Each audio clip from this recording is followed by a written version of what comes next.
இன்றைக்கு பல பேர் உயில் எழுதி வைக்கிறாங்கல்ல. இந்த உயில்னா என்ன? அதாவது ஒரு நபர் தனக்கு பின்னாடி தன்னுடைய சொத்துக்கள் யாருக்கு போய் சேரணும்னு நினைக்கிறாரோ அந்த நினைப்பை சட்டப்படி உறுதிப்படுத்துறது தான் உயில். சரி, உயிலை யார் எழுதலாம்? 18 வயசு பூர்த்தியான யாரும் உயில் மூலமா சொத்துக்களை விநியோகிக்கலாம். கண் பார்வை இல்லாதவங்க, காது கேளாதவங்க, வாய் பேச முடியாதவங்க, இவங்கெல்லாம் கூட உயில் எழுதி வைக்கலாம். புத்தி சுவாதீனம் இல்லாதவங்க கூட சில சமயம் புத்தி தெளிவா இருந்தா உயில் எழுதலாமா. குடிபோதையில் இருக்கிறவங்க, தாங்கள் என்ன செய்யறோங்கிறது தெளிவா அறிய முடியாதவங்க, நோய் நொடியில் இருக்கிறவங்க, இவங்கெல்லாம் உயில் எழுத முடியாது. ஒருத்தரை நிர்பந்தப்படுத்தி ஏமாத்தி அல்லது சுய நினைவில்லாத ஒருத்தர்கிட்ட எழுதி வாங்கி வைக்கிற உயில் செல்லாது. உயிலை இந்த முறையில தான், இந்த படிவத்துல தான் எழுதணும்னு சட்டத்துல விதி எதுவும் கிடையாது. இதுக்கு முத்திரை கட்டணமும் கிடையாது. உயிலை வெற்று காகிதத்துல எழுதலாம். அச்சு அடிக்கணும், டைப் அடிக்கணுங்கிற அவசியம் கூட இல்லை. கையாலேயே கூட எழுதலாம். எழுதி இருக்கிறது புரியணும், அவ்வளவுதான். குறைந்தபட்சம் 2 சாட்சிகளை வச்சுக்கிட்டு உயில் எழுதுறவர் அதுல கையெழுத்து போடணும். கையெழுத்து போட தெரியாதுன்னா இடது கை பெருவிரல் ரேகை வைக்கலாம். உயில் சாசனத்துக்கு சாட்சிகள் கையெழுத்து இல்லைன்னாலும் அது செல்லாது. அப்புறம் பிரிவிலேஜ்டு வில் அப்படின்னு இருக்கு. அதுக்கு மட்டும் சாட்சிகள் தேவையில்லை. அது என்னன்னா, இந்த விமானப்படை, கப்பல் படை அல்லது யுத்தத்துல பணிபுரியும் நபர்கள் அவங்கெல்லாம் இருக்கிறாங்க இல்லையா, அப்படிப்பட்டவங்க எழுதுற உயில் அது. அதுக்கு சில விசேஷ சலுகைகள் உண்டு. ஒருத்தர் முதல்ல ஒரு உயில் எழுதி வைக்கிறார், அதுக்கப்புறம் மனசு மாறி போகுது, அது வேணாம்னு நினைக்கிறார், ரத்து செஞ்சுடலாம். அதுக்கப்புறம் வேற உயிலும் எழுதலாம். உயிரோடு இருக்கிற வரைக்கும் எத்தனை தடவை வேணும்னாலும் உயில் எழுதலாம். கடைசியா எழுதப்பட்ட உயில் சட்டப்படி சரியா இருந்தா அதுதான் அமலுக்கு வரும். சரி, எழுதுற உயில ரகசியமா வச்சிருக்கிறது எப்படி? இது ஒரு கேள்வி. இதுக்கு என்ன செய்யணும்னா, ஒருத்தர் உயிலை எழுதினதுக்கு அப்புறம் அவர் தானாவோ அல்லது அங்கீகரிக்கப்பட்ட முகவர் மூலமாகவோ, அதாவது ஒரு ஏஜென்ட் மூலமாகவோ, ஒரு கவரில் போட்டு சீல் வச்சு கவர் மேலே தன்னுடைய பெயரை எழுதி அல்லது அந்த ஏஜென்ட் பெயரை எழுதி கவர் மேலே என்ன அடக்கம் செய்யப்பட்டிருக்கு, உள்ள என்ன இருக்கு அப்படிங்கிற விவரம்லாம் எழுதி சார் பதிவாளர்கிட்ட ஒப்படைக்கலாம். இதுக்கு கட்டணம் உண்டு. அதுக்கப்புறம் எப்போ தேவைப்படுதோ அப்போ ஒரு மனு கொடுத்து அந்த கவரை திரும்ப வாங்கிக்கலாம். இப்போ எழுதுற உயில இவ்வளவு நாளுக்குள்ள பதிவு செய்யணுங்கிற கால வரையறை உண்டா அப்படின்னு ஒரு கேள்வி வரலாம் இல்லையா? எப்போ வேணும்னாலும் பதிவு செய்யலாம். நம்மால் ஒருத்தர் ஒரு நாள் ரொம்ப அவசரமா வந்தார். இந்த உயில் எழுதுறது சம்பந்தமா பூரா விவரமா எனக்கு உடனே தெரியணும்னார். நான் உடனே அவரை வக்கீல் ஒருத்தர்கிட்ட அழைச்சிட்டு போனேன். இவர் அவர்கிட்ட எல்லா விவரமும் கேட்டு தெரிஞ்சுக்கிட்டார். ரொம்ப தேங்க்ஸ்ன்னு சொல்லிவிட்டு 2 பேரும் வெளியில வந்தோம். அதுக்கப்புறம் இவர்கிட்ட கேட்டேன், ஆமா இவ்வளவு விவரமா கேட்குறீங்களே, உங்களுக்கு எத்தனை பிள்ளைங்க சார் அப்படின்னு கேட்டேன். 6 பேர் சார் அப்படின்னார். சரி, இருக்கிற சொத்து எவ்வளவுன்னு கேட்டேன். அதை இனிமே தான் சம்பாதிக்க போறேன் அப்படின்னார். ஒரு அம்மா, அவங்களுக்கு 35 வயசு இருக்கும். குடும்பத்துல எந்த கஷ்டமும் இல்லை. இருந்தாலும் காரணம் இல்லாம பிள்ளைங்க பேர்ல கோவப்படுறது, எரிஞ்சு விடுறது அவங்க வழக்கம். பிள்ளைங்க அழும். உடனே அவங்க மனசும் சங்கடப்படும். இன்னொரு அம்மா, நல்ல வேலையில் இருக்கிறவங்க, வாரத்துக்கு ஒரு தடவையாவது தலைவலி வந்துடும். இவங்களுக்கெல்லாம் உடம்புல எந்த கோளாறும் இல்லை, மனசு மட்டும் சரியா இருக்காது. தூக்க மாத்திரை கையில் வச்சிருப்பாங்க. 30-35 வயசுடைய பெண்களுக்கு சர்வசாதாரணமா காணப்படுகிற மனக்கோளாறு இது. இதுக்கு பேர் மனவாட்டம், டிப்ரெஷன், மனமடிவு அப்படின்னு சொல்லலாம். இந்த நோய்க்கு அறிகுறி என்ன தெரியுமா? மனசுல வருத்தமான உணர்வு இருக்கும். அடிக்கடி அழலாம் போல தோணும். முன்னால எல்லாம் எந்தெந்த செயல்ல ஆர்வம் இருந்ததோ அதெல்லாம் குறைஞ்சிரும், அல்லது சுத்தமாவே ஆர்வம் இல்லாம போயிடும். சில பெண்கள் இளம் வயசுல பக்கத்துல இருக்கிறவங்க கிட்ட கலகலப்பா பேசுவாங்க, வீட்டை அலங்கரிக்கிறதுல ஆர்வம் இருக்கும். இப்போ அதுல எல்லாம் ஆர்வம் இல்லாம போயிடும். எந்த வேலை செஞ்சாலும் சீக்கிரம் களைப்பு அடைஞ்சுடுறது மாதிரி ஆயிடும். நமக்கு யாருமே உதவியா இல்லை, நம்ம எல்லாரும் கை விட்டுட்டாங்க போல இருக்குதே அப்படிங்கிற உணர்வுலாம் உண்டாகும். தன்னைத்தானே குறை சொல்லிக்குவாங்க. நாம தப்பு பண்ணிவிட்டோம் போல இருக்குதே அப்படின்னு தோணும். குற்றம் பண்ணிட்டதா நினைச்சு கஷ்டப்படுவாங்க. பசி இருக்காது, தூக்கத்துல தொந்தரவு இருக்கும். அடிக்கடி செத்து போயிடலாங்கிற உணர்வு வரும். தற்கொலை பண்ணிக்கலாங்கிற எண்ணம் உண்டாகும். சில பேர் தற்கொலை முயற்சியில கூட ஈடுபடுவாங்க. சில பேருக்கு பலவிதமான உடல் வலிகள் இருக்கும், பலவீனம் இருக்கும், சீக்கிரமாக களைப்படைஞ்சு போடுவாங்க. இதெல்லாம் மனவாட்ட நோய்க்கான தன்மைகள். இந்த மனவாட்டம் அதாவது டிப்ரெஷனை வந்து 2 வகையாக பிரிக்கலாமா. ஒன்று தானாக உண்டாக்கிக்கிறது, இன்னொன்று எதிர் விளைவை உண்டு பண்ணுகிற அல்லது நரம்பு சம்பந்தப்பட்ட டிப்ரெஷன். தானாக உண்டாக்கிக்கிற மனவாட்ட நோய் இருக்கு பாருங்க, அதுக்கு ஏதாவது சூழ்நிலை காரணமாக இருக்கலாம் அல்லது இல்லாமலும் போகலாம். மூளையில் வந்து டொப்பாமைன் அல்லது செரட்டோனின் இதோட அளவு வந்து குறையும் பொழுது இந்த டிப்ரெஷன் உண்டாகுது. இதுக்கு ஓரளவு பிறவி காரணங்கள் கூட இருக்கலாம், குடும்பத்தில் வேற சிலருக்கும் வரலாம். பாதிக்கப்பட்ட பெண்ணை வந்து பார்க்கறதுக்கு பலவீனமாக தெரியும், கடுமையான குற்ற உணர்வு இருக்கும், தனியாக இருக்கிறதுக்கு ஆசைப்படுவாங்க, நடு ராத்திரியில் எழுந்திரிச்சு உட்காந்து கஷ்டப்பட்டுக்கிட்டு இருப்பாங்க, கொடூரமான முறையில் தற்கொலை பண்ணிக்க முயற்சி பண்ணுவாங்க, தீ வச்சுக்கிறது, அமிலத்தை குடிக்கிறது, தூக்கில் தூங்குறது. இப்படி தானாக வரவழைச்சிக்கிற மனவாட்ட நோய் வந்து மறையக்கூடிய நோய். ஒரு தடவை வந்தால் 3லேருந்து 6 மாதம் வரைக்கும் நீடிக்கும். இடைப்பட்ட காலங்களில் நோயாளி இயல்பாக இருப்பார். எதிர் விளைவை உண்டு பண்ணுகிற அல்லது நரம்பு சம்பந்தப்பட்ட மனவாட்ட நோய் எப்படின்னா, கணவன் மனைவி மாமியார் மருமகள் இப்படிப்பட்ட உறவு முறை பிரச்சனைகள், தோல்விகள், எரிச்சல்கள், ஆபீஸ் பிரச்சனை, இப்படிப்பட்ட சூழ்நிலையால் உண்டாகிறது. எல்லாத்துக்கும் மருந்து இருக்குது, மார்க்கம் இருக்குது, கவலைப்பட வேண்டியதில்லை, தைரியமாக இருக்கணும். உளவியல் மருத்துவம் இதுக்கு ரொம்ப உபயோகமாக இருக்கும். சில பெண்களை பாருங்கள், அவங்க எதுக்கும் அலட்டிக்கிறது இல்லை. ஒரு அம்மா அப்படிதான் தன்னுடைய கணவனை அழைச்சிக்கிட்டு ஒரு மனநோய் மருத்துவர்கிட்ட வந்தாங்க. டாக்டர், எங்கள் வீட்டுக்காரர் திடீர்னு ஒரு மாதிரி ஆயிட்டார், வித்தியாசமாக நடந்துகிறார். எப்படின்னா, இவர் தன்னையே ஒரு ஒட்டடை பூச்சியாக நினச்சிக்கிட்டு இருக்கிறார். அப்படி நினச்சிக்கிட்டு தன்னுடைய தலையாலேயே வீட்டில் உள்ள ஒட்டடையெல்லாம் தொடச்சிக்கிட்டு இருக்கிறார் அப்படின்னாங்க. எவ்வளவு நாளாக அப்படி இருக்குதுன்னு கேட்டார் டாக்டர். 1 வாரமாக அப்படி இருக்குது அப்படின்னாங்க அந்த அம்மா. அப்படின்னா முன்னாடியே ஏன் அழைச்சிட்டு வரல அப்படின்னு கேட்டார் டாக்டர். வீடு பூரா சுத்தமாகட்டுமேனு பார்த்துக்கிட்டு இருந்தேன் டாக்டர் அப்படின்னாங்களாம் அந்த அம்மா. ஆரம்ப காலத்தில் ஒரு குரு, அப்போ ஒரு சீடன் இருந்தான். அது வேடிக்கையான குரு, வேடிக்கையான சீடன். ஒரு ஆசிரமம். ஒரு நாள் ஒருத்தன் அவசரமாக அந்த குருவை தேடி வந்திருக்கிறான். என்ன விஷயம்னு விசாரிச்சார் குரு. உங்கள் சீடர் என்னை வந்து அடிச்சுட்டார் அப்படின்னு புகார் பண்ணானா அந்த ஆள். குரு சீடனை கூப்பிட்டார். அடிச்சியா இந்த ஆளை அப்படின்னு கேட்டாராம். ஆமான் இருக்கான் சீடன். ஏன் அடிச்சே அப்படின்னு கேட்டாராம். இந்த ஆள் உங்களை பற்றி மட்டமாக பேசிவிட்டான், என்னால் அதை தாங்கிக்க முடியல, அதனால தான் அடிச்சுட்டேன்றான். அப்படி என்ன பேசினா அப்படின்னு கேட்டாராம். உன்னுடைய குருநாதர் இப்பெல்லாம் அர்த்தமில்லாமல் பேச ஆரம்பிச்சுட்டார் அப்படின்னு சொல்லிவிட்டான், அதனால தான் அடிச்சுட்டேன் அப்படின்னானா. அதுக்காக அடிச்சே அப்படின்னாராம்.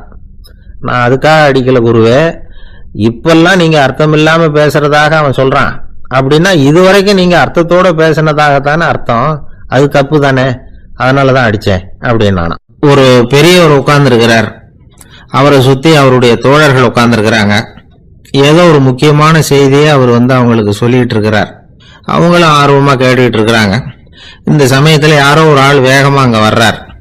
வர்ற வேகத்திலேயே எனக்கு ஏதாவது உதவி செய்யுங்க அப்படின்னு கேட்டுக்கிட்டே வர்றார்.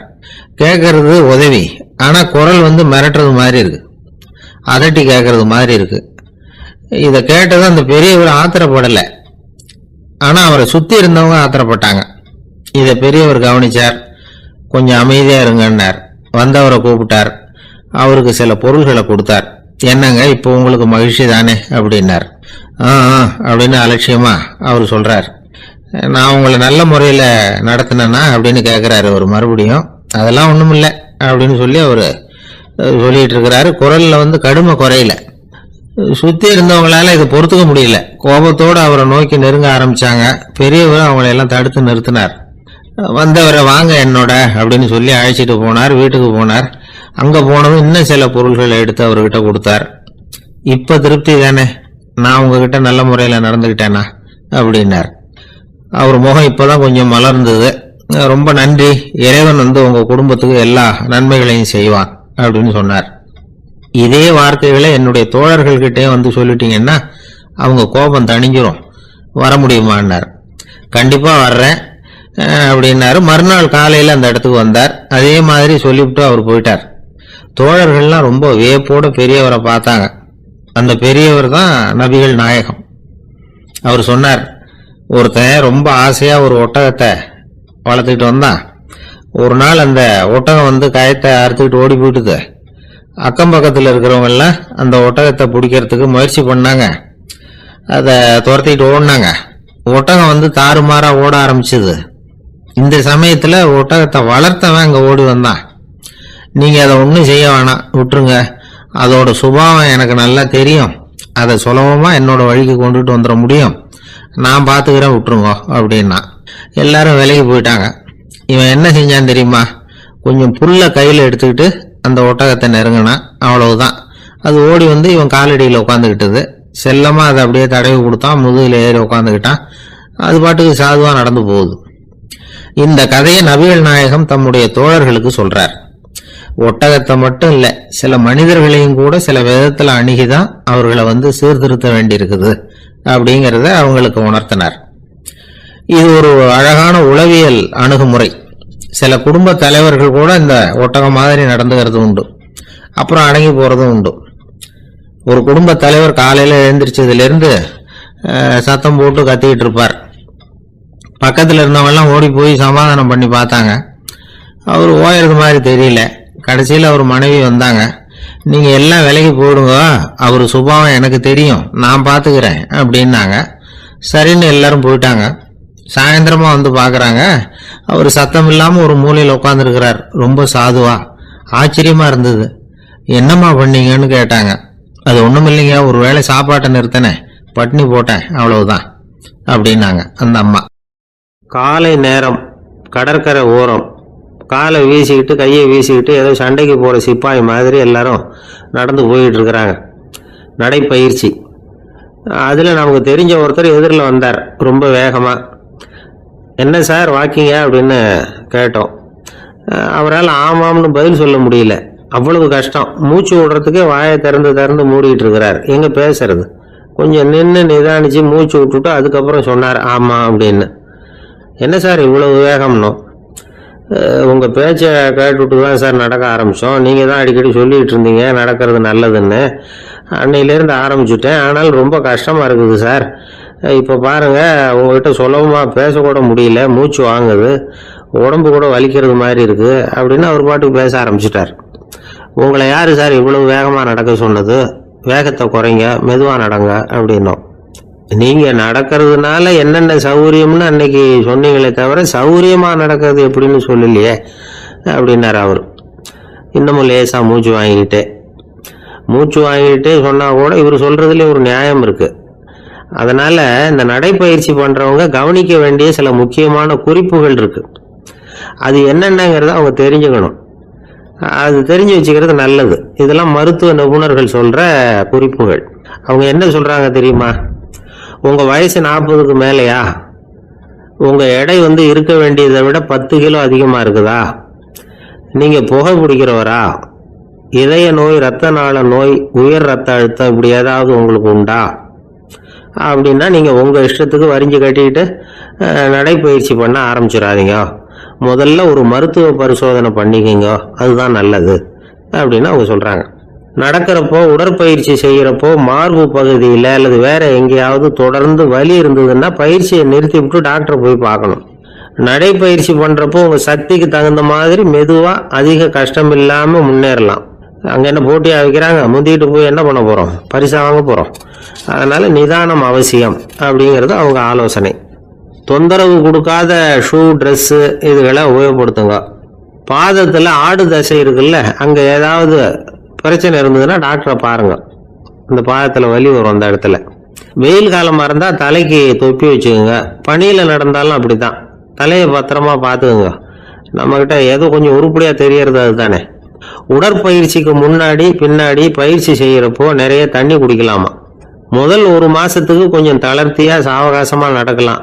மணிக்கு 3 அல்லது 4 கிலோமீட்டர் வேகம்னு வச்சுங்களேன். அதுக்கப்புறம் வேகத்தை அதிகப்படுத்தலாம். மணிக்கு 6 அல்லது 8 கிலோமீட்டர் அளவுக்கு நடக்கலாம். நல்லா கையை வீசிக்கிட்டு நடக்கணும். மூச்சு விடுற எண்ணிக்கை அதிகரிக்கணும். இது மாதிரி ஒரு 30 நிமிஷம் நடக்கலாம். தனியாக நடந்து போகிறதுக்கு உங்களுக்கு என்னமோ மாதிரி இருக்குதா, கூட யாரையாவது சேர்த்துக்குங்க, ஒரு குரூப்பாக சேர்ந்து போகலாம். நடக்கிறதுங்கிறத ஒரு சந்தோஷமான சமாச்சாரமாக ஆக்கிக்கணும். தினம் இப்படி நடக்க வேண்டி இருக்குதே அப்படின்னு புலம்பிக்கிட்டே போகக்கூடாது. சில பேர் நடக்கிறப்போ கடந்த காலத்தை ஆசை போட்டுக்கிட்டே போவாங்க, சில பேர் வருங்காலத்தை ஆசை போட்டுக்கிட்டே போவாங்க, சில பேர் முக்கியமான திட்டம்லாம் இப்படி நடக்கிறப்போ தான் தீர்மானம் பண்ணுவாங்க. நடக்கிறதுனால மன இறுக்கம் குறையுது, பரபரப்பு குறையுது, மன ஆற்றல் பெருகுது, தன்னம்பிக்கை வளருது, முதுமை தள்ளி போகுது, செயல்திறன் அதிகரிக்குது. இதை தவிர உடம்புக்கும் பல விதமான சௌகரியங்கள் ஏற்படுது. அதனால இதுவரைக்கும் நடக்க ஆரம்பிக்காதவங்க இனிமே இந்த குறிப்புகளை கவனத்தில் வச்சுக்கிட்டு நடக்க ஆரம்பிச்சுடலாம். சார்லஸ் லேம்ப் அப்படின்னு ஆங்கில இலக்கிய மேதை ஒருத்தர், அவர் ஒரு தரம் உடம்பு சரியில்லைன்னு டாக்டர் கிட்ட போனாராம். டாக்டர் அவரை பார்த்துட்டு, நீங்கள் தினமும் காலையில் வெறும் வயத்தில் நடக்கணும் அப்படின்னாராம். வெறும் வயத்தில் நடக்கிறதுக்கு நான் தயார், ஆனால் வயிறு கிடைக்கணுமே சார், யார் வயத்து மேலே நடக்கிறது டாக்டர் அப்படின்னு கேட்டாராம் இவர். ஒரு குரு, இளம் சீடர்கள் எதிரில் உட்காந்துருக்கிறாங்க. குரு பாடம் நடத்திக்கிட்டு இருக்கிறார். சீடர்களுக்கு ஒரு ஆசை, அதாவது ஒரு முக்கியமான மந்திரத்தை நம்ம குருநாதர்கிட்ட இருந்து கத்துக்கணும் அப்படிங்கிறது அவங்க ஆசை. அது என்ன மந்திரம்னா, இறந்தவரை உயிர்ப்பிக்கக்கூடிய புனித மந்திரம், அதாவது செத்தவங்களுக்கு மீண்டும் உயிர் உண்டாக்குகிற மந்திரம். குருவே, தயவு பண்ணி அந்த மந்திரத்தை எங்களுக்கு உபதேசிக்கணும் அப்படின்னு கேட்டாங்க. அது ரொம்ப ஆபத்தானது, அது என்னத்துக்கு உங்களுக்கு வேண்டாமேன்னாராம் குரு. எங்களுடைய நம்பிக்கை உறுதிப்படுறதுக்காகத்தான் கேட்குறோம், வேற ஒன்றும் இல்லை அப்படின்னாங்களாம் சீடர்கள். பக்குவப்படாத அறிவுங்கிறது ரொம்ப ஆபத்தானது அப்படின்னாராம் குரு. இது சீடர்களுக்கு புரியல. அது எப்படிங்க பக்குவப்படாத அறிவு ஆபத்தானதுன்னு சொல்றீங்க, அப்படின்னா என்ன அப்படின்னு கேட்டிருக்காங்க சீடர்கள். குரு அதுக்கு விளக்கம் கொடுத்தாராம். அந்த மந்திரத்தை எப்போ பயன்படுத்தணுங்கிறது முக்கியம். அதை அறியக்கூடிய ஞானம் ஏற்படுகிற வரைக்கும் அதை தெரிஞ்சுக்காம இருக்கிறது தான் நல்லது, இல்லைன்னா ஆபத்துன்னாராம். ஆனா அந்த சீடர்கள் அதை கேட்குற மாதிரி இல்லை, ரொம்ப பிடிவாதம் பண்ண ஆரம்பிச்சுட்டாங்க. சரி வாங்க சொல்றேன்னாரு குரு. எல்லாரும் வந்தாங்க. அந்த புனித மந்திரத்தை அவங்களுக்கு ரகசியமா உபதேசம் பண்ணார். உபதேசம் பண்ணிவிட்டு அவங்களுக்கு எச்சரிக்கையும் கொடுத்தார். இந்த மந்திரத்தை நல்லா ஆராய்ச்சி பார்த்ததுக்கு அப்புறம் தான் உச்சரிக்கணும், அவசரப்பட்டு எதுவும் செஞ்சிடக்கூடாது அப்படின்னு ஒரு தடவைக்கு பல தடவை எச்சரிக்கை கொடுத்தார். சரின்னு சொல்லிவிட்டு அவங்கெல்லாம் மந்திரத்தை கற்றுக்கிட்டு எழுந்திரிச்சு போயிட்டாங்க. ஒரு நாள் அந்த சீடர்கள் எல்லாம் மணற்பாங்கான இடத்துல அப்படியே நடந்து போயிட்டு இருக்கிறாங்க. ஒரு பாலைவன பகுதி மாதிரி ஒரு இடம். அங்க ஒரு இடத்துல எலும்புகள் குவியலா கிடந்தது. உடனே இந்த சீடர்கள் முன்ன பின்ன யோசிக்காம, தியானமும் பண்ணாம, அந்த மந்திரத்தோட பயனை சோதிச்சு பார்க்கணும் அப்படின்னு நினைச்சுக்கிட்டு அந்த மந்திரத்தை உச்சரிக்க ஆரம்பிச்சுட்டாங்க. அவ்வளவுதான். உடனே என்னாச்சு தெரியுமா, அந்த எலும்புகள் எல்லாம் ஓநாய்களா மாறி அவங்கள துரத்த ஆரம்பிச்சுட்டுது. சீடர்கள் எல்லாம் தலைதெறிக்க ஓட ஆரம்பிச்சுட்டாங்க. ஓநாய்களும் விடல, அவங்கள துரத்தி பிடிச்சி கடிச்சு கொதற ஆரம்பிச்சுட்டுது. அப்போதான் அந்த சீடர்களுக்கு குரு சொன்ன அறிவுரையோட அர்த்தம் புரிஞ்சுது. பக்குவப்படாத அறிவு ஆபத்தானது அப்படிங்கிறது. அதனால இதுல இருந்து நாம தெரிஞ்சுக்க வேண்டியது என்னன்னா, நாம நம்ம அறிவை வளர்த்துக்கிட்டா மட்டும் போதாது, அந்த அறிவை எப்போ எப்படி பயன்படுத்தணும் அப்படிங்கிற பக்குவமும் நமக்கு வரணும். அப்பதான் வாழ்க்கை நல்லபடியா அமையும், இல்லைன்னா இடைஞ்சல் தான். இந்த காலத்துல சில சின்ன பிள்ளைங்களுக்கே அறிவு ரொம்ப பக்குவப்பட்டிருக்குங்கிறத உணர முடியுது. ஒரு சின்ன பையன் பள்ளிக்கூடத்துல மார்க் லிஸ்ட் கொடுத்தாங்க, வாங்கிக்கிட்டு அவசரமா வீட்டுக்கு ஓடினா. எதிரில் வந்த ஒருத்தர் கேட்டார், என்ன அவசரம், ஏன் இப்படி வேகமா ஓடுறேன்னார். எங்க அம்மா கிட்ட அடி வாங்கணும், அதுக்காக தான் ஓடுறேன்னா. அடி வாங்கறதுக்கா இவ்வளவு அவசரம்னார் அவரு. அப்படி இல்லைங்க, நான் போறதுக்குள்ள எங்க அப்பா வீட்டுக்கு வந்துட்டாருன்னா அவர்கிட்ட அடி வாங்க வேண்டியிருக்கும், அதை அவாய்ட் பண்றதுக்காக இப்படி ஓடுறேன் அப்படின்னு நானும். அந்த பையன் ஒரு நண்பர், சினிமா படம் தயாரிக்கிறவர், அவர்கிட்ட ஒரு நாள் பேசிக்கிட்டு இருந்தேன். அது எப்படி சார், நீங்க எடுக்கிற எந்த படமும் கையை கடிக்காத அளவுக்கு எடுத்துடுறீங்களே, அது எப்படின்னு கேட்டேன். அது ஒன்றும் பெரிய விஷயம் இல்லை சார், பெண்களுக்குன்னு சில உருக்கமான காட்சிகள், இளைஞர்களுக்குன்னு சில நடனங்கள், அடிதடி காட்சிகள், அப்புறம் வயசானவங்களுக்குன்னு சில ஆன்மீக காட்சிகள், சின்ன பிள்ளைங்களுக்கு சிரிப்பு, இப்படி எல்லாமும் சேர்த்து நான் படம் எடுக்கிறேன். மசாலா படம்னு பேரு. இது ரொம்ப பெருசா இல்லைன்னாலும் ஓரளவுக்கு சுமாரா ஓடிரும், கையை கடிக்காது அப்படின்னார். இது ஒரு உத்தி. சில பத்திரிகை ஆசிரியர்களும் இந்த உத்தியை கையாளுறது உண்டு. இந்த உத்திக்கு பார்னம் உத்தி அப்படின்னு பேர், பார்னம் எஃபெக்ட் அப்படின்னு சொல்லுவாங்க. அதாவது ஃபீனியஸ் டி பார்னம் அப்படின்னு ஒருத்தர் அமெரிக்காவில் இருந்தாராம். அதாவது 19ஆம் நூற்றாண்டுல அமெரிக்காவில் கொடிகட்டி பறந்த ஒரு சர்க்கஸ் நிறுவனத்தின் அதிபர் அவர். இந்த உலகத்துல ஒவ்வொரு நிமிஷமும் ஒரு ஏமாளி பறந்துகிட்டே இருக்கிறான் அப்படிங்கிறது அவருடைய சித்தாந்தம். ஒவ்வொருத்தரையும் திருப்திப்படுத்துற அளவுக்கு அம்சங்களை கொஞ்சம் கொஞ்சமா கலந்து கேளிக்கை நிகழ்ச்சிகளை நடத்தினதுதான் அவருடைய மகத்தான வெற்றிக்கு காரணம். அதனால அந்த உத்தியை யாரு கடைபிடிச்சாலும் சரி, அதுக்கு பார்னம் உத்தி அப்படின்னு பேர் வந்துட்டுது. ஜோசியம் சொல்றவங்களுக்கும் இந்த உத்தி தான் கை கொடுக்குது. ஒரு விஷயத்த ஒருத்தருடைய கோல் நிலைகள் அல்லது கையெழுத்து நிரூபிக்கிறதாக அவர்கிட்ட சொன்னா அதை அவர் நம்பிவிடுவார். ஆனா அந்த விஷயம் நல்லதா இருக்கணும், நேர்மையானதா இருக்கணும், அதாவது பாசிட்டிவா இருக்கணும். 8ஆம் இடத்துல குரு, 9ஆம் இடத்துல சனி, நீங்க ஒரு பெரிய மேதை தான் அப்படின்னு சொல்லுவாங்க. கேட்கறவங்களுக்கு அதை மறுக்கிறதுக்கு மனசு வராது. அப்படி சொல்லும் பொழுது கூடவே என்ன கொஞ்சம் முன்கோபம் அதிகமா இருக்கும், இருந்தாலும் அது உடனே மறைஞ்சிரும் அப்படின்னு சில அற்ப விஷயங்களையும் சொன்னாலும் அதையும் சரிதான்னு சொல்லி ஒத்துக்குவாங்க. ஆளுமையை எடை போடுகிற ஒரு நிறுவப்பட்ட உத்தியின் மூலமாக தன்னுடைய குணாதிசயங்கள் கண்டுபிடிக்கப்பட்டதாக அவர் நம்புறதுதான் இதுக்கு காரணம். இந்த மாசம் பணத்தட்டுப்பாடு கொஞ்சம் இருக்கும், உடம்புல ஏதாவது கொஞ்சம் அசௌகரியம் இருக்கும், வீட்டுக்குள்ள லேசா மனஸ்தாபம் வரலாம், இது மாதிரி பொதுப்படையா சிலதை சொன்னாலே போதும், மக்களை நம்ப வச்சுடலாம். இதெல்லாம் நமக்கு மட்டும்தான் ஏற்படுது அப்படின்னு சொல்லி அவங்க நினைக்கிறது தான் காரணம். இதுதான் பார்னம் உத்திங்கிறது. மனிதர்கள் பாராட்டுகளை விரும்புறதும் விமர்சனங்களை வெறுக்கிறதும் பார்னம் உத்தியின் அடுத்த கூறு. அதனால ஒருத்தருக்கு ஜோசியம் சொன்னாலும் சரி, அவருடைய ஆளுமையை மதிப்பிடுறதாக இருந்தாலும் சரி, அவரை புகழற மாதிரி இருந்தாலும் சரி, அப்படி இருந்தாதான் அது சரியா இருக்கும். சாதகமான விஷயங்களை அதிகமாகவும் பாதகமான விஷயங்களை நாசூக்காவும் சொன்னா மக்கள் அதை நம்பிடுவாங்க. ஒருத்தரை கருமின்னு சொன்னா ஏத்துக்க மாட்டார். அதையே கொஞ்சம் மாத்தி நீங்க கொஞ்சம் சிக்கனமான ஆசாமி அப்படின்னு சொன்னா நீங்க சொல்றது சரிதான் சார் அப்படிம்பார். நீங்க பெரிய செலவாளி தான், இருந்தாலும் நல்ல விஷயங்களுக்கு தான் செலவழிப்பீங்க அப்படின்னு சொல்லணும். இப்படி இந்த பார்னம் உத்தியை கடைபிடிச்சு இன்னைக்கு வெற்றிகரமா காலம் தள்ளுறவங்க நிறைய பேர் இருக்கிறாங்க. இந்த உலகத்துல ஒவ்வொரு நிமிஷமும் ஒரு ஏமாளி பறந்துகிட்டே இருக்கிறான் அப்படிங்கிறது தான் ஃபீனியஸ் பார்னம் அவர்களுடைய நம்பிக்கை. அதை விட அடுத்தவங்களை ஏமாளியா நினைக்கிற மனுஷர்கள் தான் இன்னைக்கு உலகத்துல ரொம்ப அதிகம். ஒருத்தர் தன்னுடைய மேல் அதிகாரி கிட்ட போய், ஐயா ஒரு நாள் லீவு வேணும், என் தங்கச்சிக்கு கல்யாணம் அப்படின்னார். அவரு பார்த்தார், ஒரு 10 நிமிஷம் வெளியில இருங்கன்னார். 10 நிமிஷம் கழிச்சு கூப்பிட்டார், இத பாருங்க நீங்க சொல்றது பொய், இப்போ உங்க தங்கச்சிக்கு போன் பண்ண, அவங்க தனக்கு 2 வருஷத்துக்கு முன்னாடியே கல்யாணம் ஆயிட்டதாக சொல்றாங்க அப்படின்னார். உடனே இவரு சொன்னார், சார் இப்போ நீங்க சொல்றதும் பொய்யாதான் இருக்கணும், ஏன்னா நிஜமா எனக்கு ஒரு தங்கச்சியே கிடையாது அப்படின்னார். ஒரே ஒரு ஊர், அந்த ஊருக்கு பேரு கொடையாளிப்பட்டி. அந்த பேருக்கு தகுந்த மாதிரி தான் அந்த ஊர் மக்களும். யார் என்ன கேட்டாலும் இல்லைன்னு சொல்லாம கொடுப்பாங்க. கொடையாளிகள் நிறைந்த ஊர். இனாமா மட்டும் இல்ல, கடனாவும் பணம் கொடுப்பாங்க. யாருக்காவது அவசரமா பணம் தேவைப்பட்டதுன்னு வச்சுக்கோங்க, அந்த ஊருக்கு போய் வாங்கிக்கலாம்.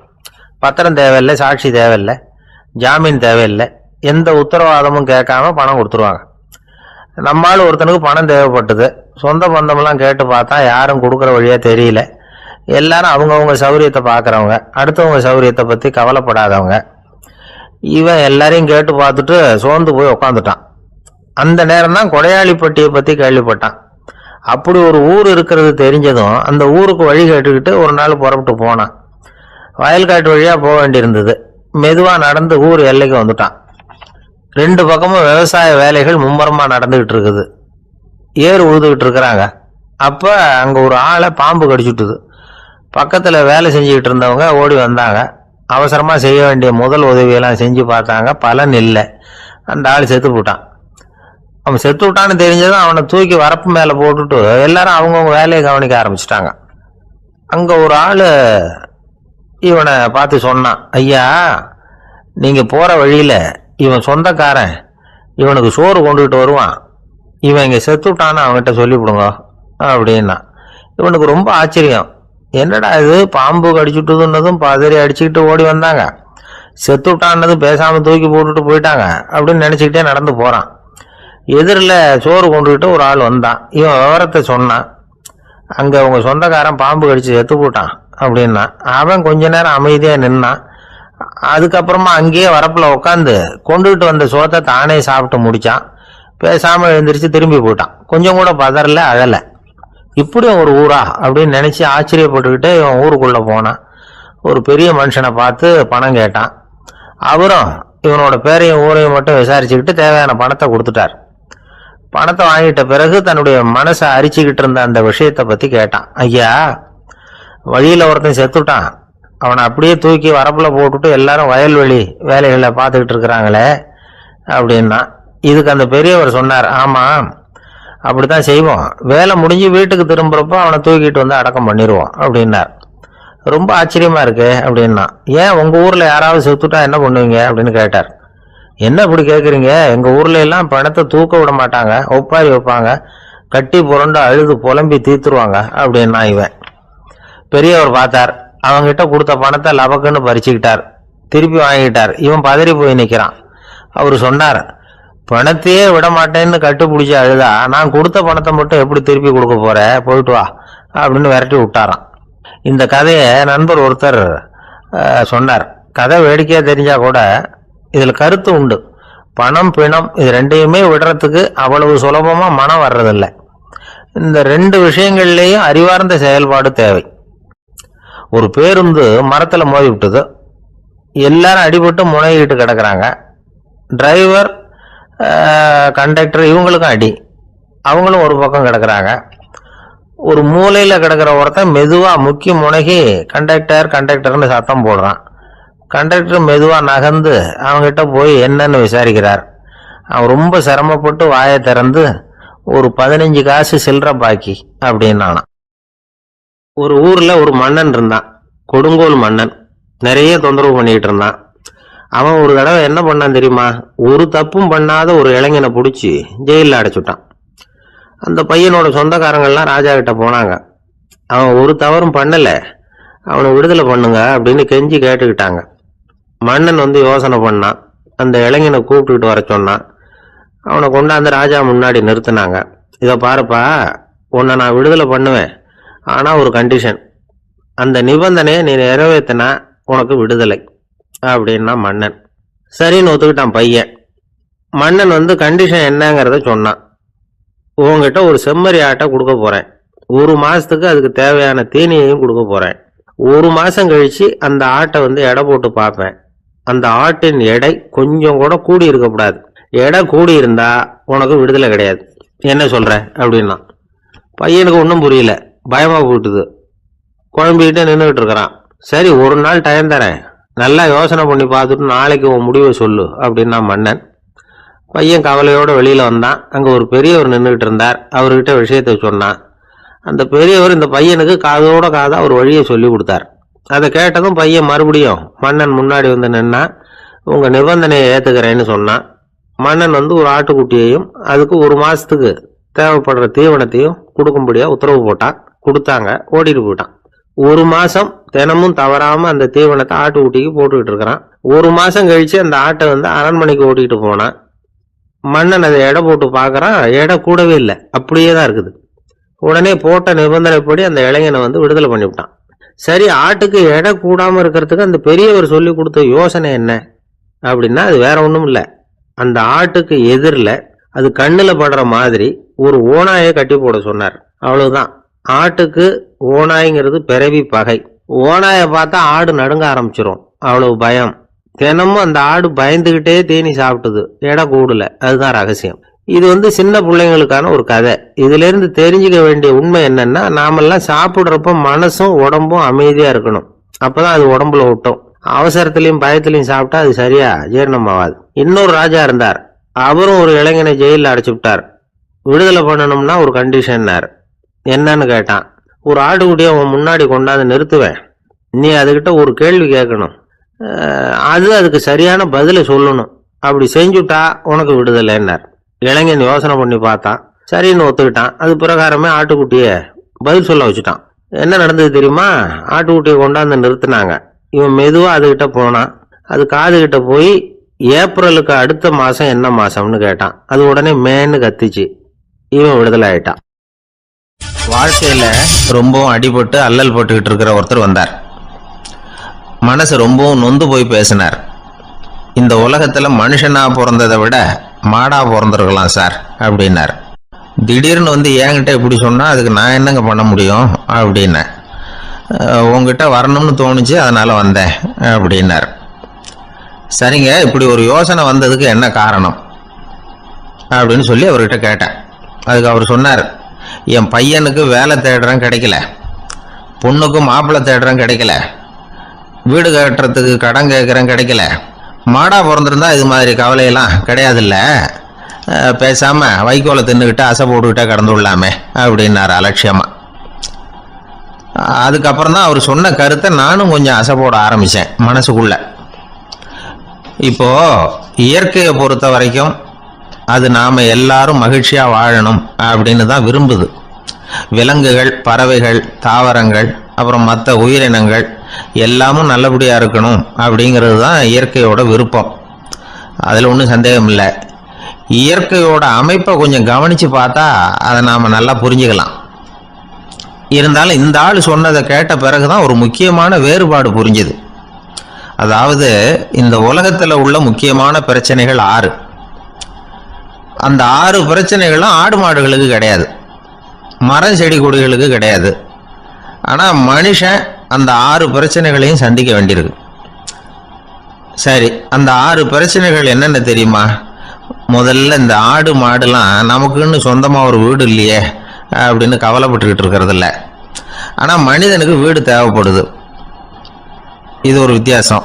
இப்ப 2வது பிரச்சனை என்னன்னா ஆடை பிரச்சனை. ஒரு கோழியோ சேவலோ நாம போட்டுக்கிறதுக்கு ஒரு சட்டை இல்லையே அப்படின்னு கவலைப்படுறது இல்லை. ஆனா மனுஷனுக்கு அந்த கவலை உண்டு. சரி, இப்போ 3வது என்னன்னு பார்த்தா கல்வி பிரச்சனை. ஒரு பசுமாடு கவலையோட நின்றுகிட்டு இருக்கு அப்படின்னு வச்சுக்குவோம். நீங்க அதுகிட்ட போய் ஏன் பசுமாடை கவலையோட நின்றுகிட்டு இருக்கிற அப்படின்னு கேட்குறீங்க. என் கண்ணுக்குட்டிக்கு எல்கேஜியில் இடம் கிடைக்கல, டொனேஷன் கொடுக்கறதுக்கு கையில் பணமும் கிடையாது, சிபாரிசுக்கு யாரை பிடிக்கிறதுன்னு தெரியல, இப்படியா சொல்லிகிட்டு இருக்கோம். அதுக்கு அந்த கவலையெல்லாம் கிடையாது. ஆனால் மனிதனுக்கு அந்த கவலை உண்டு. 4வது என்னன்னு பார்த்தீங்கன்னா வேலை வாய்ப்பு பிரச்சனை. வேலை கிடைக்கலையே அப்படின்னு வேப்ப மரம் கவலைப்படுறதில்ல, ஆனால் மனுஷன் கவலைப்படுறான். 5வது என்னன்னு பார்த்தா கல்யாண பிரச்சனை. எருமை மாடு பசுமாடு எல்லாம் பொண்ணுக்கு மாப்பிள்ளை தேடிட்டாலே இது பேப்பரில் மணமகன் தேவை அப்படின்னு விளம்பரமாக கொடுக்குது, அதெல்லாம் கிடையாது. 6வது என்னன்னு பார்த்தீங்கன்னா பணம் சம்பந்தமான பிரச்சனை. ஆடு மாடுலாம் பணத்தை சேமிக்கணும்னோ ஏதாவது நிதி நிறுவனத்தில் முதலீடு பண்ணணும்னோ நினச்சிக்கிட்டு இருக்கிறதில்ல. பணத்தை எப்படி காப்பாற்றுறது அப்படிங்கிற கவலையும் அதுகளுக்கு கிடையாது. குதிரை வந்து குளம்போட பிறகுது, அதனால அது காடு மேடெல்லாம் கவலை இல்லாமல் தெரியலாம். ஆடு வந்து உடம்புல ரோமத்தோட பிறகுது, அதனால அது குளிரை பற்றி கவலைப்பட வேண்டிய அவசியம் இல்லை.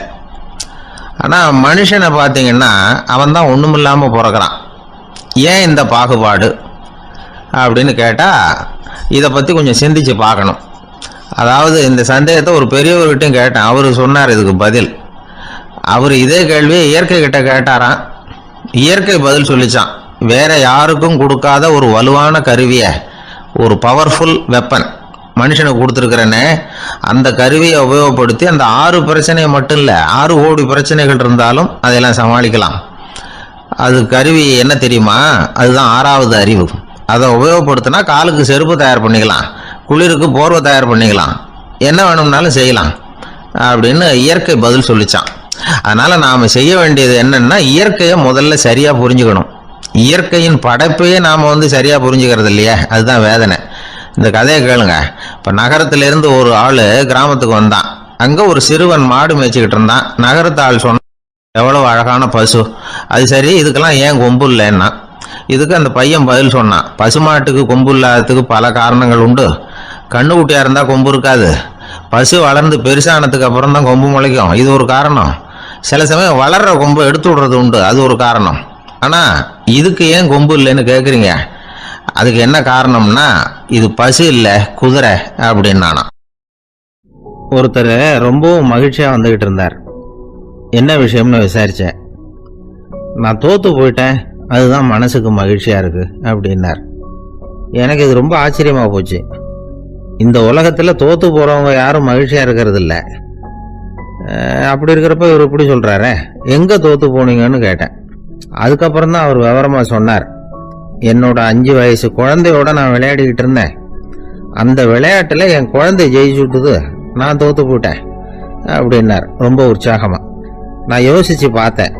அதாவது நாம் சின்ன குழந்தையா இருக்கிறப்போ எந்த விளையாட்டில் கலந்துக்கிட்டாலும் அதில் நாம தான் ஜெயிக்கணும்னு ஒரு வெறி நமக்குள்ளே இருக்கும். நம்மளை எதிர்த்து விளையாடுறவர் நல்லவரா கெட்டவரா, பெரியவரா சின்னவரா அப்படிங்கிறதெல்லாம் முக்கியம் கிடையாது. அவர் தோத்து போகணும், நாம ஜெயிக்கணும், அதுதான் முக்கியம். எதிரியை சந்தோஷப்படுத்த விளையாடுகிற கலை அப்ப நமக்கு தெரியறதில்ல. வாழ்க்கையில் ஒரு பக்குவம் வந்ததுக்கு அப்புறம் வெற்றி பெறணுங்கிற மன அழுத்தம் போயிடுது. போட்டியில் ஜெயிக்கணுங்கிறத விட குழந்தையை சந்தோஷப்படுத்தணுங்கிறது முக்கியமாக போச்சு. ஜெயிக்கணுங்கிற வெறி ஓடி போட்டுது. ஒரு குழந்தையா இருந்தப்போ நம்ம வளர்ச்சிக்கு உதவிய வெறி பெரியவனானதுக்கு பிறகு நமக்கு எதிரியா மாறுது. அதை சரியான சமயத்தில் நாம் புரிஞ்சுக்கிட்டோம்னா போதும், நாம் பொழைச்சிக்கலாம்.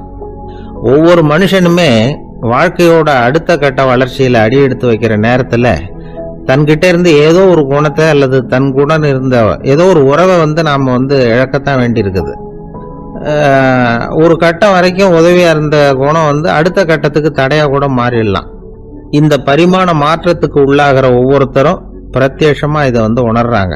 ஆனா பல பேர் எப்படின்னா பழசை திறந்துட்டு புதிய கொள்கைகளை உருவாக்கிக்கிறதுக்கு இஷ்டம் இல்லாம இருந்துடுறாங்க, அல்லது அப்படி செய்ய முடியாம தவிக்கிறாங்க. இதையெல்லாம் மீறி அந்த பழசை திறந்துட்டா அதை இழந்ததால உண்டாகிற மன அழுத்தம் சில காலத்துக்கு வருத்திக்கிட்டு தான் இருக்கும், வேற வழி இல்லை. ஆரோக்கியமான ஒரு முன்னேற்றத்துக்காக அந்த மன அழுத்தத்தை தாங்கிக்கத்தான் வேணும் அப்படிங்கிறாரு அந்த உலக புகழ்பெற்ற மேதை ஒருத்தர், இந்த ஸ்காட் பெக் அப்படிங்கிறவர். பிறந்த நாள் முதல் இதுதான் சரி அப்படின்னு கற்பிக்கப்பட்டு வந்த ஒவ்வொரு தத்துவத்தையும் தங்களுடைய வளர்ச்சிக்கு தகுந்த மாதிரி மாற்றி அர்த்தப்படுத்தி கொள்ள முடியாமல் வாழ்க்கை சூழல்ல அப்படியே அரைப்பட்டு தூளாகிறவர்கள் தான் ரொம்ப தவிக்கிறாங்களாம். இதுதான் அவருடைய கருத்து. பெரும்பாலும் மனிதர்களுடைய நடுத்தர வயசுல, அதாவது 30 தாண்டுகிற சமயத்துல தான் இந்த தவிப்பு உண்டாகுதான். இதை தான் மேற்கத்திய நாடுகளில் அடிக்கடி மிட் லைஃப் கிரைசிஸ் அப்படின்னு சொல்றாங்க. அப்பப்போ பழசையெல்லாம் தொலைச்சி விட்டு புதுசா பிறக்கிறதுக்கு கத்துக்கணும். ஒவ்வொரு நிமிஷத்தையும் அந்த நிமிஷத்துக்கு ஏற்ற சித்தாந்தம் கொண்டவர்களாக சந்திப்போம் அப்படிங்கிறார் அந்த உளவியல் நிபுணர். இப்படி பழகிக்கிட்டா வாழ்க்கை இன்பமயம், இல்லைன்னா தவிப்பு மயம்தான். பழசை தொலைக்க முடியாதவர்கள்ல எத்தனையோ பேர் உண்டு, எத்தனையோ ரகம் உண்டு. அதுல வேடிக்கையான நண்பர்களும் உண்டு. ஒருத்தர் நண்பர் வீட்டுக்கு போனார். அவர் ஏதோ இனிப்பு பலகாரம் கொடுத்து சாப்பிட சொல்லியிருக்கிறாங்க அவங்க வீட்டில். இவர் சாப்பிட்டு பார்த்துட்டு சொன்னாராம், சார் 6 மாசத்துக்கு முன்னாடி ஒரு தடவை இங்கே வந்தேன், அப்போ ஒரு இனிப்பு பலகாரம் கொடுத்தீங்க, அது இதை விட நல்லா இருந்தது சார் அப்படின்னாராம். அப்ப செஞ்ச அதே இனிப்பு பலகாரம் தான் சார் இதுவும் அப்படின்னாராம் அவர்.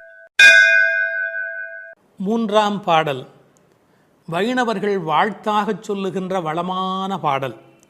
ஓங்கி உலகளந்த உத்தமன் பேர் பாடி நாங்கள் நம் பாவைக்கு சாற்றி நீராடினால் தீங்கின்றி நாடெல்லாம் திங்கள் மும்மாறி பெய்து ஓங்கு பெருஞ்சன்னல் ஊடு கயல் உகள பூங்குவளை போதில் பொறிவண்டு கண்படுப்ப தேங்காதே புக்கிருந்து சீர்த்த முலை பற்றி வாங்க குடம் நிறைக்கும் வள்ளல் பெரும் பசுக்கள் நீங்காத செல்வம் நிறைந்தேலோர் எம்பாவாய்.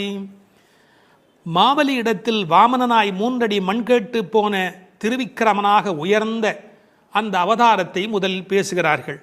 அவனை உத்தமன் என்று சொல்லுகிறாள். அவரது திருநாமங்களை பாடி பரவி இந்த பாவை நோன்பு நோற்று நீராடினால் நாடெல்லாம் மாதம் 3 மழை பெய்யும், நெற்பயிர்கள் ஓங்கி வளரும். விளைந்த அந்த சென்னற் பயிர்களின் ஊடே கிடக்கும் நீரில் கயல் மீன்கள் துள்ளி விளையாடும். பூத்துள்ள குவளை மலர்களிலே அழகிய வண்டுகள் உறங்கி மகிழும். நீர்வளத்தால் நிலவளம், அதாவது வள்ளல் தன்மையுடைய பெரும் பசும் கூட்டங்கள் எங்கும் நிறைந்திருக்கும். மடிகனத்த காரணத்தால் தொட்ட மாத்திரத்தில் குடம் குடமாக அந்த பசுக்கள் கொடுக்கின்ற வள்ளல் பெரும் பசுக்கள்.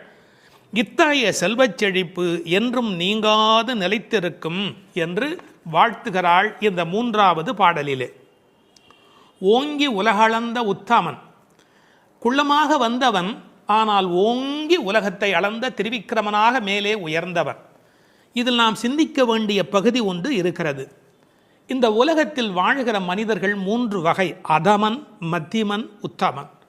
தன்னலம் மட்டுமே கொண்டு வாழ்கிற மிக கீழானவர்கள் அதமன். தானுண்டு தன் குடும்பம் உண்டு என்கிற ஒரு எளிய வட்டத்துக்குள் வாழ்கிறவன் மத்தியமன். பிறருக்காக வாழ்பவன், அவசியமென்றால் பிறருக்காக தாழ்பவன் எவனோ அவனே உத்தமன். அப்படி இந்த உலகத்தில் பிறருக்காக தாங்கி தாழ்ந்து சென்ற இடம் என்பதால் அவர் தாழவில்லை. கை நீட்டி யாசக மகாபலியிடத்தில் கேட்டாலும் அவர் தாழவில்லை, ஓங்கினார் என்ற பொருள் வரும்படியாக ஓங்கி உலகளந்த உத்தமன் என்று எழுதுகிறார். அவருடைய திருவடி இந்த உலகம் முழுவதும் பட்டதாம், உயிர்குலம் முழுவதும் பட்டதாம். ஏன்? இதற்கு உரையாசிரியர்கள் ஒரு அழகான வார்த்தை சொல்வார்கள். உறங்குகிற போது மாதா பிரஜையை அணைத்தபடி படுத்திருப்பாள் ஸ்பரிச சுகத்திற்காக. ஒரு அம்மா குழந்தைய பக்கத்தில் வைத்து கொண்டு படுக்கிற போது அப்படியே அந்த குழந்தை மேலே கை வைத்து கொண்டு படுத்திருப்பாள். என்ன சுகம்! அந்த குழந்தையும் நிம்மதியாக தூங்கும், அந்த தாயும் நிம்மதியாக சந்தோஷப்படுவாள். அப்படி தாய் குழந்தையை அணைப்பது போல இந்த உயிர்களை அணைப்பதற்காக பெருமான் தன் திருவடியை இந்த பூமியிலே வைத்தானாம். ஓங்கி உலகளந்த உத்தமன் என்கிறாள். நாமத்தின் பெருமையினை பேர் பாடி என்கிறாள். அதை பின்னொரு இடத்திலே நாம் விளக்கமாக பார்க்கலாம். நாங்கள் நம் பாவைக்கு சாற்றி நீர் ஆடினால், அவனுடைய புகழை சொல்லி நாங்கள் பாடிக்கொண்டு நீராடினால் என்ன நடக்கிறது? ஒரு விஷயம். கடவுளை அடைவதற்கு யாகம் செய்ய வேண்டும், தவம் செய்ய வேண்டும், மந்திரம் செய்ய வேண்டும் என்று 100கணக்கான நிபந்தனைகளை எல்லாம் உலகத்தில் சொல்கிறார்கள். எங்கள் ஆண்டாள் அன்னையோ மிக எளிமையான வழி சொல்லுகிறாள். பேசாமல் நீங்கள் அவனுடைய பெயரை சொல்லிக்கொண்டு குளியுங்கள். நாங்கள் நம் பாவைக்கு சாற்றி நீராடினால். குளிப்பதை போன்று எளிமையானது கடவுளை அடைவது என்கிற ஒரு அற்புதமான பொருளை சொல்கிறாள். சடங்குகளுக்குள் சிக்கிக்கொண்டு சங்கடப்படாதீர்கள். நீங்கள் அவனை பாடும் பக்தி ஒன்றே போதுமானது, அவனது நாமத்தை சொல்லுகிற நாம சங்கீர்த்தனமே உங்களுக்கு போதுமானது என்ற பொருளிலே it is so simple. Involvement, பக்தர்களின் பங்கேற்பு இருக்கும்படியாக நாங்கள் நம் பாவைக்கு சாற்றி நீராடினால் மழை பெய்யும். எப்படி பெய்யும்? தீங்கின்றி நாடெல்லாம் திங்கள் மும்மாறி. இப்போதெல்லாம் வானிலை அறிக்கை சொல்லுகிறவர்கள் இந்த மாவட்டத்தில் பெய்யும், அந்த மாவட்டத்தில் கனமழை பெய்யும், இந்த மாவட்டத்தில் தூறல் போடும், இந்த மாவட்டத்தில் பெய்யாமலேயே போகும் என்று விட்டு விட்டு விட்டு விட்டு மழை பெய்வதை பற்றி பிட்டு பிட்டு பிட்டு பிட்டு வைத்துக் கொண்டிருப்பார்கள். ஆனால் எங்கள் ஆண்டாள் அப்படி அல்ல. தீங்கின்றி நாடெல்லாம் திங்கள் மும்மாறி பெய்யும். ஒரு இடத்துல கூட பஞ்சம் இருக்கக்கூடாது. எல்லா பக்கமும் மழை கொட்டு கொட்டு கொட்டு என்று கொட்டி, ஆனால் தீங்கு இருக்கக்கூடாது. வரக்கேடும் வெள்ளக்கேடுமாய் என்பார்கள். பெய்மழை வேண்டும், பேய்மழை வேண்டாம். அளவாக பெய்ய வேண்டும், வாழ வைக்கக்கூடிய அளவிலே பெய்ய வேண்டும்.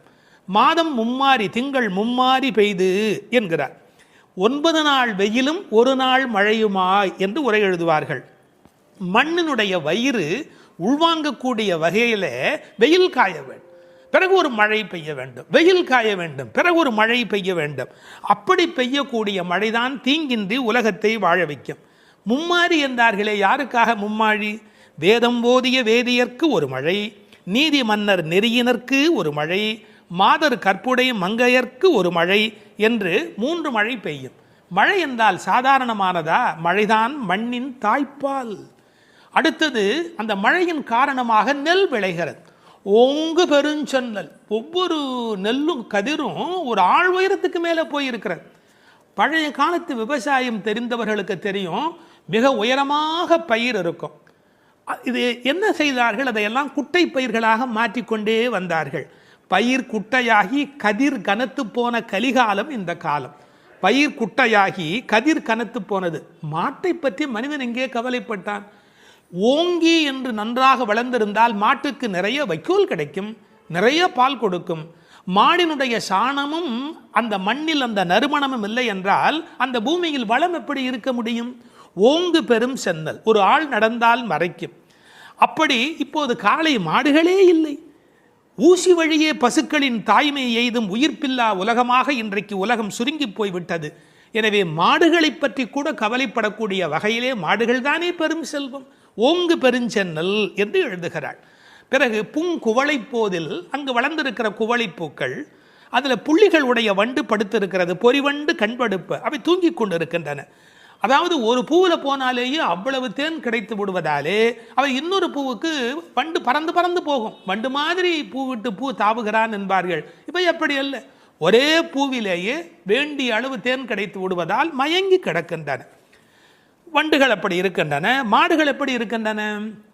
தேங்காதே புக்கிருந்து சீர்த்த முலை பற்றி, கொஞ்சம் கூட அதில் பால் நிற்பதில்லை, அது பாட்டுக்கு கொட்டி கொண்டே இருக்கிறது.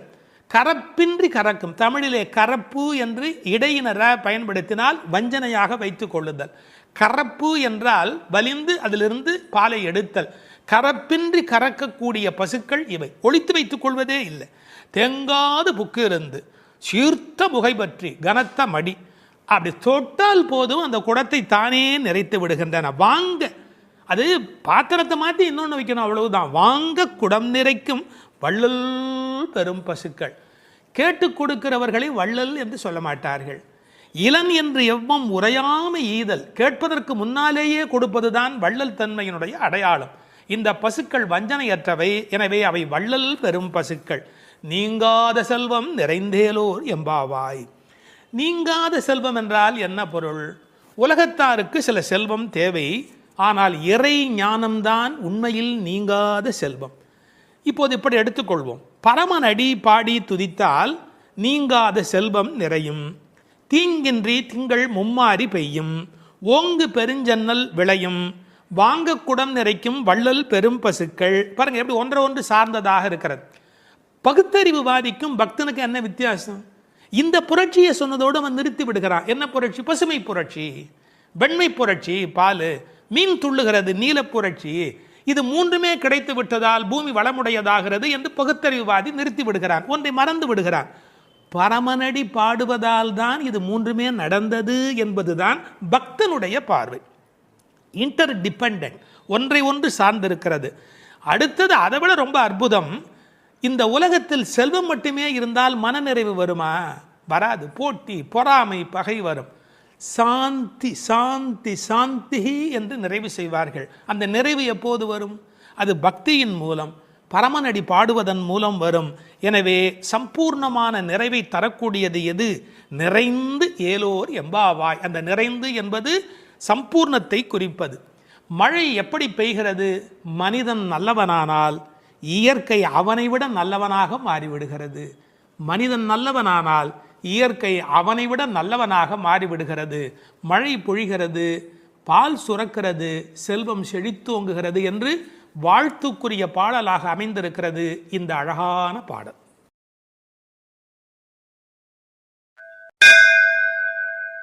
மழை உலகில் எப்படி பெய்ய வேண்டும் என்று சொல்கிற 4வது பாடல். ஆழிமழை கண்ணா ஒன்று நீ கைகரவேல், ஆழியுள் புக்கு முகந்து கொடு ஆர்த்தேரி, ஊழி முதல்வன் உருவம் போல் மெய்கருத்து, பாழியம் தோளுடை பத்மநாபன் கையில் ஆழி போல் மின்னி, பலம்புரி போல் நின்றதிர்ந்து தாழாதே சார்ங்கம் உதைத்த சரமழை போல் வாழ உலகினில் பெய்திடாய், நாங்களும் மார்கழி நீராட மகிழ்ந்தேலோர் எம்பாவாய். மார்கழி நோன்பு நோற்கும் காலத்தை முதல் பாட்டால் சொல்லி, நோன்பு செய்யும் முறையை 2ஆம் பாடலால் விளக்கி, அதன் பயனாய் மழை பொழியும் என்பதை 3ஆம் பாடலால் கூறி, இப்போது மழை எப்படி பொழிய வேண்டும் என்று இந்த பாடலால் விளக்குகின்றார். மழை வேண்டும் என்று ஆண்டாள் கூற, மழைக்கடவுள் அம்மா நான் எப்படி பொழிய வேண்டும் என்று கேட்கிறானாம். மழை பொழிய வேண்டிய முறையையும் ஆண்டாள் நியமிக்கிறார். பெரும் மழை பொழிய காரணமான தலைவனே, ஆழி மழைக்கு அண்ணா, உன்னிடம் நாங்கள் கேட்பது இதுதான். கொஞ்சம் கூட கையில் மிச்சம் வைத்து கொள்ளாதே, நன்றாக பெய்துவிடு. பெருங்கடலில் புகுந்து ஆழமான இடம் வரை சென்று நீரை முகந்து சப்தத்துடன் மேலே வானத்தில் கிளம்பி, ஊழி காலத்து தலைவனான எம்பெருமானது வடிவம் போல உடம்பு கருத்து கார்மேகமாய், பரந்த அழகிய தோள்களை உடைய பத்மநாபனான திருமாலின் வலது திருக்கரத்தில் உள்ள சக்கரத்தைப் போல் மின்னி, இடது கரத்திலே உள்ள பாஞ்சசன்ய சங்கு போல இடியிடித்து, அவனது கரத்திலே உள்ள சார்ங்கம் என்ற வில்லிலே இருந்து புறப்படுகின்ற அம்புகளைப் போல மழை பெய்ய வேண்டும். இம்மழை நாங்கள் உலகில் வாழச் செய்வதாய் இருக்க வேண்டும். நாங்கள் மார்கழி நீராட்டத்தில் பங்கு பெறவும் நீர்நிலைகளில் தண்ணீர் நிரம்பி இருக்க வேண்டும் என்ற பொருள் இந்த பாட்டின் திரண்ட பொருள். ஆழி மழைக்கண்ணா ஒன்று நீ கைகரவேல். மழைக்கு அண்ணா என்றும் பிரிப்பார்கள், மழைக்கண்ணா என்றும் அழைப்பார்கள். இந்த குழந்தைகள் வருணனை முதலில் குறிப்பிடுகின்றன. அவர் யார் என்ன என்று பெயர் தெரியாததாலே சின்ன பிள்ளைகள் அண்ணா என்று அழைக்கிற மாதிரி ஆழி மழைக்கு அண்ணா என்று பொதுவாக அழைத்தன. கடலுக்கு எத்தனையோ பெயர் இருந்தாலும் ஆழி ஏனென்றால் ஆழமானது என்று பொருள். முன்னீர், புணரி, வாரி என்று எத்தனையோ பெயர் உண்டு. ஆற்று நீர், ஊற்று நீர், மழைநீர் என்று மூன்றும் தங்கி இருப்பதாலே அது முன்னீர். நதிகள் கடலில் முடிகின்றன என்பது கண்ணுக்கு தெரிந்த உண்மை. நதிகள் கடலில் முடிகின்றன என்பது கண்ணுக்கு தெரிந்த உண்மை. ஆனால் கடலிலிருந்தே ஆரம்பமாகின்றன என்பது நாம் கண்டறிய வேண்டிய உண்மை. இந்த உலகத்தில் எல்லோரும் கண்ணுக்கு தெரிந்த உண்மைகளை பார்க்கிறார்கள், கண்டறிய வேண்டிய உண்மைகளை பற்றி கவலைப்படுவதில்லை. இதில் விஞ்ஞானமும் இருக்கிறது, மெஞ்ஞானமும் இருக்கிறது. மேகம் உறிஞ்சி மழையை கொண்டு வந்து கொட்டுகிறது. எனவே வருணனுக்கு உத்தரவு பிறப்பிக்கிறாள். இந்த மேகம் எப்படி இருக்க வேண்டும் என்று விளக்கம் சொல்லுகிறாள். ஸ்ரீ பிரதிவாதி பயங்கரம் அண்ணங்கராச்சாரிய சுவாமிகளை போன்ற பெரியவர்கள் இங்கு மேகம் என்று குறிப்பது ஆச்சாரிய பெருமக்களை என்று அழகான ஒரு அர்த்தம் கொடுப்பார்கள். ஒரு 7-8 விளக்கங்கள் சொல்லலாம் என்றாலும் ஒரு 4-5வது நாம் பார்க்கலாம். உப்பு தண்ணீர் கடல், அதை மதுரமான நீராக மேகம் மாற்றி விடுகிறது. அதுபோல கடினமான விஷயங்களையும் உபதேசிக்கிற ஆச்சாரியர்கள் மதுரமான விஷயங்களாக மாற்றி விடுகிறார்கள். கடல் அங்கங்கே போய் பெய்துவிட முடியாது, தண்ணீர் கொடுக்க முடியாது. அதுபோல் பரமாத்மாவை விட ஆச்சாரியர்கள் அங்கங்கே விஜயம் செய்து மக்களுக்கு இந்த மழை பெய்கிறார்கள். மழை பள்ளத்தை நிரப்புவது போல ஆச்சாரியன் உள்ளத்தை நிரப்புகின்றான். மழை பெய்யாவிடில் நஷ்டம், அதுபோல் ஆச்சாரியன் உபதேசிக்காவிடில் மிகப்பெரிய நஷ்டம். மழை சிப்பியிலே முத்து உண்டாக்கும். ஆச்சாரியன் மோசமான மனிதனிடத்திலும் முத்துமுத்தான கருத்துக்கள் சேரும்படியாக உண்டாக்கி விடுகிறார். எனவே இங்கு மேகம் என்று குறிப்பிட்டாலும் அதை ஆச்சாரியன் என்று பொருள் கொள்ள வேண்டும் என்று வெகு நுட்பமான பார்வையினை சொன்ன ஆச்சாரிய பெருமக்கள் உண்டு. நீ கைகரவேல், கஞ்சத்தனம் பண்ணிடாதே, உங்கள்கிட்ட இருக்கிற எல்லாத்தையும் கொட்டிடு, எங்களை ஏமாற்றி விடாதே, ஒன்னையும் கையில் வச்சுக்காதே. ஒன்று நீ கைகரவேல். ஆழியுள் புக்கு முகந்து கொடு ஆர்த்தேரி. நல்ல கடல் வரையிலே உள்ளே போ. இந்த ஆழியுள் புக்கு முகந்து கொடு ஆர்த்தேரி என்பதை எம்பெருமானாரோடு ஓமிப்பார்கள். அவர் கடல் போன்ற தத்துவங்களை எல்லாம் வாங்கி எளிமையான தத்துவங்களாக இந்த உலகத்துக்கு கொடுத்தார். அப்படி ஆழத்திலே உள்ளே போ. ஆழியுள் புக்கு முகந்து கொடு ஆர்த்தேரி. இந்த உலகத்திலேயே சிரமமான விஷயம் ஆழமான பகுதிக்குள் பிரவேசிக்கும் போதுதான். ஒரு மனிதன் தன்னுள் ஆழும் போதுதான் அவனுக்குள் கருணை மழை புறப்படுகிறது. முகந்து கொடு ஆர்த்தேரி, அதாவது ஒரு ஆடியோ எஃபெக்ட். அது எப்படி சத்தம் கொடுத்து கொண்டு இடிக்கிறது என்று ஆர்த்து ஏரி. இந்த மேகம் வெள்ளையாக இருக்கிறது, அது சிவப்பாக மாறுகிறது, கருப்பாக மாறுகிறது.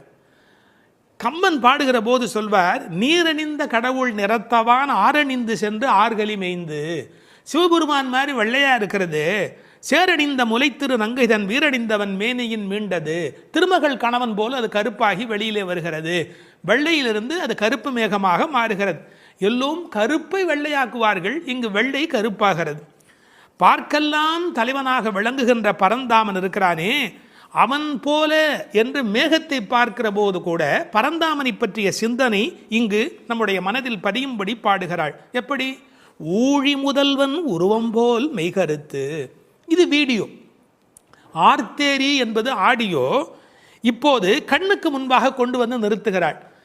ஊழி முதல்வன், இந்த உலகத்தின் கடைசி காலத்தினுடைய தலைவனாக அவன் விளங்குகிறான். அவனுடைய உருவம் எப்படி மெய் கருத்து விளங்குகிறதோ அதுபோல் நீ இருக்க வேண்டும். காக்கை சிறகினிலே நந்தலாலா நிந்தன் கரிக நிறம் தோன்றுதையே நந்தலாலா என்று கண்ணனுடைய கருப்பை மகாகவி பாரதி அனுபவித்தார் அல்லவா? அதுபோல அந்த உருவம் மெய்கருத்து விளங்குகிறது. பாருங்கள், இடிப்பதில் ஒரு ஆடியோ எஃபெக்ட், அந்த உருவத்தை வர்ணிப்பதில் ஒரு வீடியோ எஃபெக்ட். இந்த ஆடியோ வீடியோ பாடலை நீங்கள் பாடியோ ஆடியோ இந்த உலகத்தில் வெளிப்படுத்த வேண்டும். பாழியம் தோளுடை பத்மநாபன் கையில். இந்த பெருமானுடைய தோள் எப்படிப்பட்ட தோள் தெரியுமா? பருத்த தோள், பெருத்த தோள், நிறைய பலம் தாங்கக்கூடியது. கம்பன் பாடுகிறார், ராமனுடைய தோள்களை பாடுகிற போது, குன்று போன்றுயர் தோளில் கொற்றவில் ஒன்று தாங்கினான் உலகம் தாங்கினான். அந்த ஒரு தோள் போதும் உலகத்தையே தாங்கிறதுக்கு அப்படின்னு, குன்று போன்றுயர் தோளில் கொற்றவில் ஒன்று தாங்கினான் உலகம் தாங்கினான் என்று பேசுவார் கவிச்சக்கரவர்த்தி கம்பர். நாபியில ஒரு தாமரை இருக்கிறது, அதில் பிரம்மா இருக்கிறார். இருமடி ஆகு பெயராக இவருக்கே பத்மநாபன் என்கிற பெயர் இந்த உலகத்தில் பொருந்தி வருகிறது.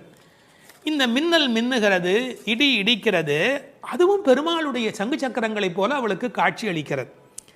அந்த சக்கராயுதம் எப்படி ஒளி உடையதாக மின்னிக்கொண்டு வருகிறதோ, திருஆழி ஆழ்வான் விரோதிகள் இருக்கும் இடமெல்லாம் போய் எப்படி அழிக்கிறதோ அதுபோல அந்த மின்னல் மின்ன வேண்டும். அது பெருமானுடைய ஆயுதத்திலே ஒன்று. வலம்புரி போல் நின்றதிருந்து அந்த சங்கு போல, வலம்புரி சங்கை போல, படைவோர் பூக்கு முழங்கும பாஞ்ச சன்னியமும் பல்லாண்டு. அந்த சங்குக்கு எவ்வளோ பெரிய ஏற்றம்! உண்பது சொல்லில் உலகளந்தான் வாயமுதம், கண்படை கொள்ளில் கடல் வண்ணன் கைத்தலத்தே என்று எப்போதும் பெருமாளோடு ஸ்பரிசம் அனுபவித்து கொண்டிருக்கிற அந்த சங்கு, வலம்புரி சங்கு, அதுபோல் நின்று அதிர்ந்து அந்த சங்குநாதம் போன்ற ஒரு பெரிய ஒளியை எழுப்பி, தாழாதே சார்ங்கம் உதைத்த சரமழை போல் பெய்திடாய். மழை எப்படி பெய்யணும்? அடம் மழை, அப்படியே சரமழை மாதிரி பெய்யணும். ராமசரம் எப்படி புறப்பட்டதோ, சார்ங்கம் என்ற வெள்ளிலே இருந்து அது எப்படி விடாமல் வந்து கொண்டே இருந்ததோ ராவணனை பார்க்கிற காலத்திலே, அப்படி இந்த மழை அடைமழையாய் பெய்ய வேண்டும். எதற்காக? நாங்களும் மார்கழி நீராட மகிழ்ந்தேலோர் எம்பாவாய். இந்த உலகத்தில் நாடெங்கும் வாழ கேடொன்றும் இல்லை என்பார்கள். எல்லாரும் நல்லா இருந்தால் நாமும் நல்லா இருக்க போகிறோம் இல்லையா? அதனால் இந்த உலகத்தில் எல்லோரும் நன்றாக இருக்க மார்கழி நீராட மகிழ்ந்து நாங்களும் மகிழ்ச்சியாக இருந்து விட்டு போகிறோம். இந்த ஓமை இருக்கிறதே, இது ஓமை அணி இலக்கணத்திலே தலை சிறந்த 4 செய்திகளை உள்ளடக்கியது. எப்படி அந்த மழை பெய்ய